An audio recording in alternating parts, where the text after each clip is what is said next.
আমি অতি সাধারণ, তাই অসাধারণে অভ্যস্ত হওয়ার আমার স্বভাব নেই।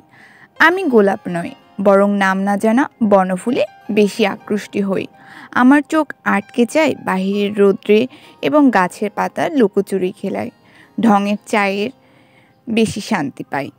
আকাশে উড়তে থাকা একটা ছোট ফড়িং, দেওয়ালের ফাঁকে চড়ুইয়ের উকিঝুঁকি, কবুতরের ঠোঁটে আনা খড়কুটো, গাছের শুকনো পাতা, শ্যাওলে জমা দেওয়ালে ফাটকে থাকা ছোট একটি লতার মাথা চারদিকে উঠে আসা, বইয়ের পুরানো গন্ধ, অসাধারণ চিঠির খাম, ভাঙা কাচের চুড়ি, ছেঁড়া ম্যাগাজিন, বৃষ্টির ফোঁটা মাটিতে পতনের আনন্দ, চোখের শেষ সীমানায় টিপ টিপ করে জ্বলতে থাকা তার ইত্যাদি অতি সাধারণ জিনিস আমি খুব নিখুঁতভাবে দেখি।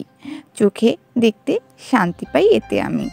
মন তাকেও সতেজ। আসলে আমার কাছে সৌন্দর্যের সংজ্ঞা অন্যরকম। আমার কাছে সুন্দর মানেই মনের শান্তি, চোখের আরাম কিংবা তৃপ্তি। আমার ভালো থাকার প্রতিটি কারণ হলো আমার চোখে দেখা প্রাকৃতিক সৌন্দর্য, ছোট ছোট, যা লুকিয়ে আছে আমাদের চারপাশের পরিবেশের মাঝে। অসাধারণ।